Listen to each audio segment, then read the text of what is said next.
Você sabe o que é Domain Drive Design? Não? Então fica aqui que eu vou te explicar agora. Fala galera, aqui quem está falando é João Vitor Portela, do canal DevJV Portela. Aqui a gente vai falar sobre .NET e programação no geral. E para esse primeiro vídeo eu decidi trazer um tema muito importante, que é sobre arquitetura e mais especificamente sobre Domain Drive Design, mais conhecido como DDD. Então, além dos conceitos, eu vou estar trazendo na prática em um projeto pessoal que eu decidi criar em público. Eu vou estar criando esse projeto com vocês, fazer live basicamente todos os dias aqui, trazendo a evolução desse projeto. Quem quiser colar, fica à vontade. Então, além dos conceitos básicos, eu vou estar trazendo na prática, além da teoria, né? No caso, eu vou estar trazendo a prática em um projeto real.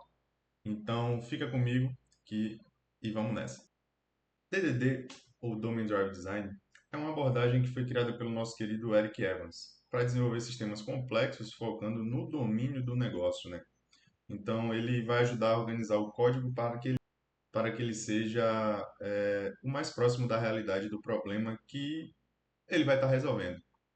Se ficou confuso, muita calma que mais para frente vai ficar mais claro quando a gente for demonstrando, principalmente na prática. Mas de antemão eu vou estar pondo no fluxograma para que a gente possa definir cada camada direitinho. Que definir não, né? Quem definiu foi o Eric Evans, para que a gente possa realmente entender os conceitos que ele definiu para cada camada do DDD. Então vamos lá. Digamos que nós temos um projeto chamado Teste. Esse é o nome do nosso projeto. Nesse projeto, no caso o nome da solution, trazendo para o mundo do .NET, tá gente? Relacionado às outras stacks, eu não sei dizer realmente se é algo que é muito usado. Acredito que para stacks back-end seja usado sim, mas trazendo para o .NET, que é a stack que eu trabalho, que eu estudo há tempos, é algo que se tornou, querendo ou não, um padrão de mercado. Lógico, para situações complexas, né? Situações que geram escalabilidade, enfim. Até porque gerar over-engineer sem necessidade vai só acabar atrasando do lado da gente. Então, voltando para o caso teste, a gente criou nossa solução lá, teste, e nessa solução vão conter quatro camadas, né? No caso, quatro projetos.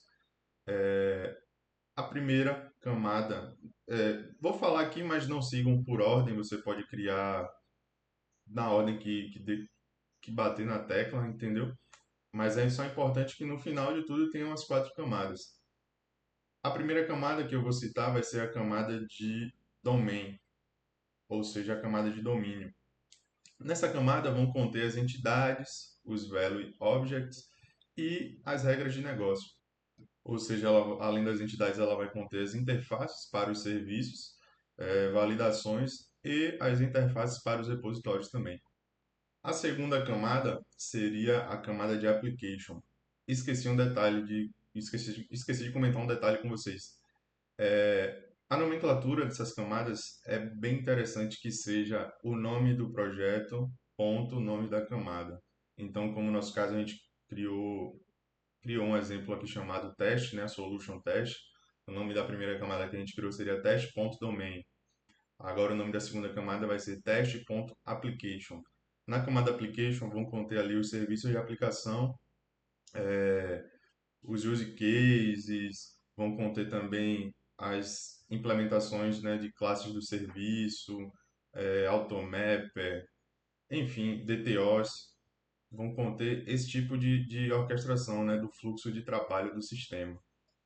Para terceira camada a gente vai ter aí o teste.infrastructure, ou seja, essa camada vai cuidar da comunicação com o banco de dados, repositórios e qualquer tipo de serviço externo, né? Se tiver alguma API externa para a gente estar ali consumindo, vai ser implementado nessa camada. Ponto importante, essas três primeiras camadas que a gente citou vão ser do tipo Class Library, mais propriamente dito. ou seja, vai ser uma classe que não vai gerar um entry point, ela vai ser apenas consumida, né? Vai ter dados a serem consumidos nela. Então a gente teria uma camada chamada domain,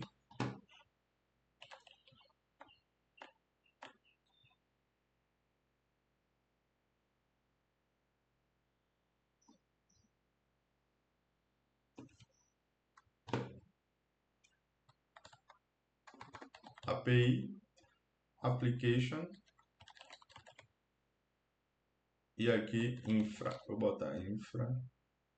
Agora que a gente já está com as camadas na tela, eu vou trazer uma menção importante relacionada às referências.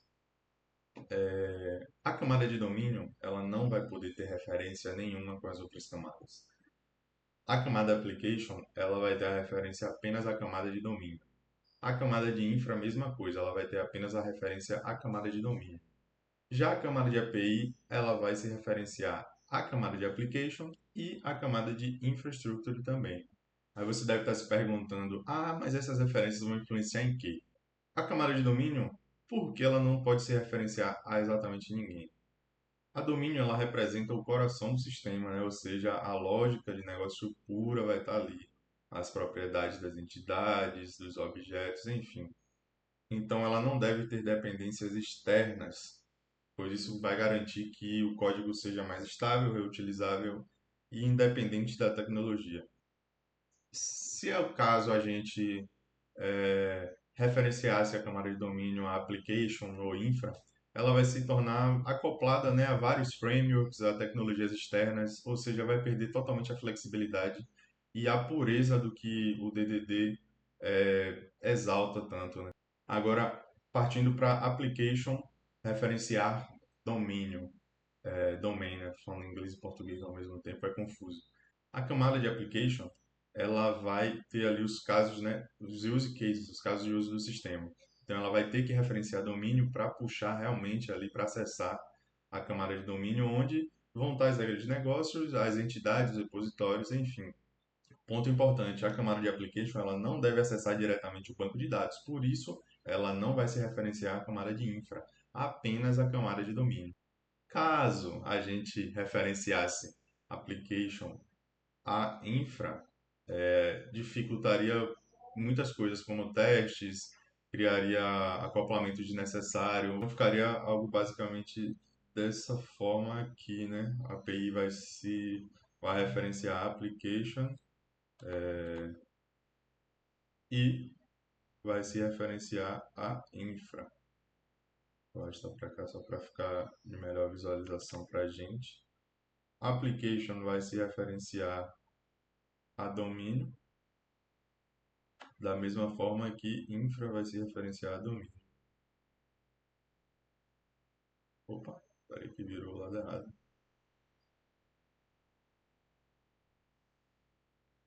Perfeito. É basicamente isso. A domínio ela não referencia ninguém. A API vai estar referenciando application e infra e application vão se referenciar a domínio. Agora a gente vai partir para o código para mostrar na prática como a gente vai estar criando essa estruturação. E como eu disse no início do vídeo, esse já vai ser o início de um projeto real, né, onde a gente vai estar implementando nas lives aí certinho. Eu vou explicar na primeira live do que vai se tratar o projeto e explicar mais a fundo, né, que eu posso até dar uma palhinha agora quando a gente for criando, acho que vocês já vão também ter uma noção com o nome, mas eu vou deixar para explicar mais detalhadamente na primeira live, tá? O que eu gosto de fazer? Eu tenho uma pasta minha aqui de projetos pessoais. Eu vou estar criando aqui o nome, né, do nome desse meu projeto. Eu vou dar o nome de Pet Partner. Pet Partner, tá certo. Dentro dele, isso aqui acho que é padrão para todas as stacks. A gente cria uma pasta source, né? E dentro da pasta source eu vou separar aqui o back-end. Aqui viria front-end, mobile, enfim. Mas eu, por enquanto, só vou criar, como eu vou estar criando a API separado primeiro, né, que a gente vai criar junto, eu vou só criar o back-end e o shared. Esse shared eu vou explicar no código, já, quando a gente for para IDE, no código não, para IDE, que hoje a gente não vai codar ainda basicamente. Enfim, com essa estrutura aqui no diretório criada, a gente pode estar vindo aqui no Visual Studio, está criando um projeto e vou estar pesquisando por Blank Solution. Ah, o meu está em português, solução em branco, né? E aqui eu vou estar dando o nome Pet Partner. E vou estar escolhendo o diretório, projetos pessoais, Pet Partner, e vou estar salvando aqui em Source. Podem reparar uma coisa, quando eu criar o projeto, aqui ele já foi criado, abriu na outra tela, se a gente vir no diretório, pode notar que ele duplicou uma pasta aqui chamada Pet Partner, com a solution aqui dentro. É basicamente um bug, a galera diz que é um bug que ocorre, e eu acho que é um padrão mesmo. Então eu gosto de fechar aqui o Visual Studio, venho aqui, recorto a solution e colo bem aqui na raiz, ao lado de Source. Essa pasta que ele duplicou a gente pode deletar, não dá para o espaço. E abrindo novamente o Visual Studio, a gente vai vir aqui abrir um projeto ou uma solução. E vamos escolher, né, cadê, a nossa solution que acabamos de recortar para a parte correta. Agora que vem a magia, né? Toda vez que a gente for adicionar um novo projeto, que no caso vão ser as camadas do DDD, podem reparar que a tipagem que eu comentei com você, Class Libraries, né? Biblioteca de classes, a nomenclatura, Pet Partner, ponto, o nome da camada, domain. Não esquecer de alterar o repositório, tá? Eu já estou aqui, para os pessoais, Pet Partner, back-end, prontinho. Assim que eu der o próximo e o criar, vou estar utilizando o .NET 8, tá, gente? Nessa API, nessa aplicação inteira. Ele vai estar criando. Criou. Posso deletar essa classe aqui. Pronto, estamos com a nossa camada aqui de domain. Então aqui vão ser implementadas as entidades, as interfaces de repositório, enfim, que a gente comentou tudo certinho. Se eu vir no diretório, já vai estar aqui criado, tá vendo?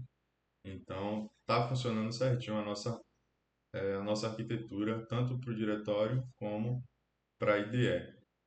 Porém, pode notar que tem uma coisa de errado, né? No nosso caso aqui, a gente tem uma pasta source ao lado da nossa solution. Então, o certo aqui era eu criar uma nova pasta New Solution Folder. E aqui eu venho a mesma coisa, source. Aqui eu venho backend e adiciono mais uma pasta chamada share. É importante seguir bem à risca isso aqui.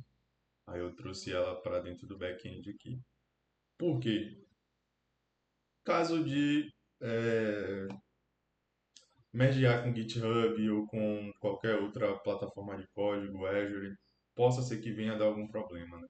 Porque aqui a gente tem a estruturação toda certinha e na IDE tem que seguir o mesmo padrão. Agora aqui em backend eu vou estar adicionando o restante das camadas.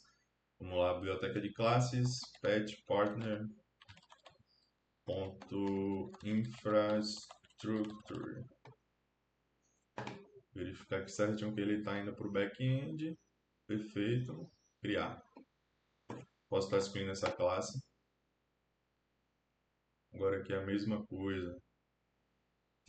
Pet partner.application. A nossa camada de application. Mesma coisa. Posso estar excluindo essa classe. É uma classe padrão, né, que o .NET traz para a gente. E agora a nossa camada de entry point, que vai estar sendo uma API web do ASP.NET Core. Pode reparar que vocês podem pesquisar aqui também, tá, gente? API web do ASP.NET Core, vai aparecer outros, mas é importante que você se ligue nisso aqui, ó. C Sharp, multiplataforma, multiplataforma de serviço também. Enfim, API Web do ASP.NET Core, dei 2 cliques,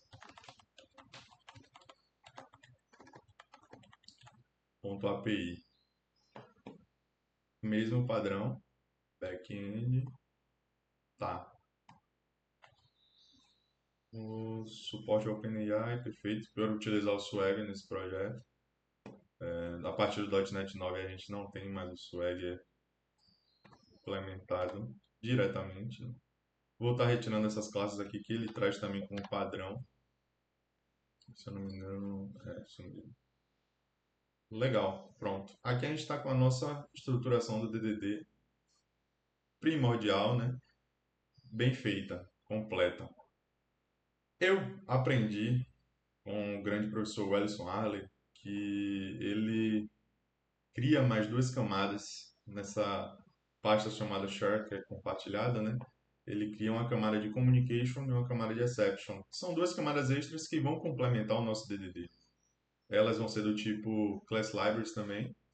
Eu vou estar aqui criando o mesmo padrão, pet partner, communication, e vou estar explicando para vocês.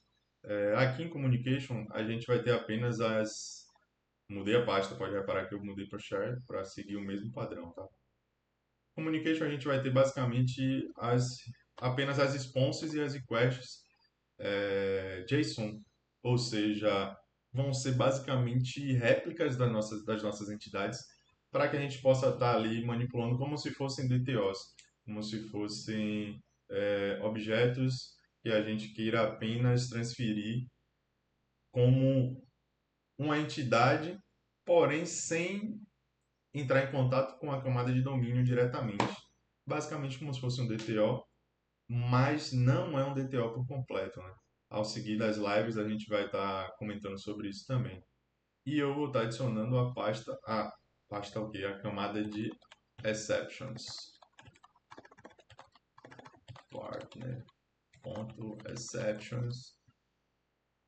E nessa camada de exceptions, nós vamos ter o tratamento de exceções, tratamento de erros com arquivos RESX, se eu não me engano, que são arquivos que a gente pode estar manipulando de uma forma que sirva para várias linguagens, né, vários idiomas.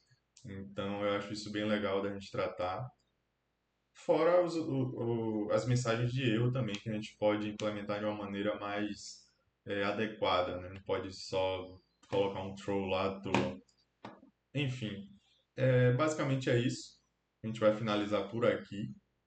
Primeira live vai acontecer amanhã, dia 22. Estou gravando esse vídeo hoje, dia 21/3. Amanhã vai acontecer a primeira live, para que a gente possa explicar do que vai se tratar o Pet Partner e dar continuidade à elaboração dessa aplicação usando o DDD. Muito obrigado a quem ficou até o final e agradeço muito a todos vocês. Podem seguir, curtir, compartilhar, que vai ter muito mais vídeo, muito mais conteúdo. Peço desculpa pela qualidade, é meu primeiro vídeo, mas só tende a melhorar, tá, gente? Muito obrigado, tchau, tchau.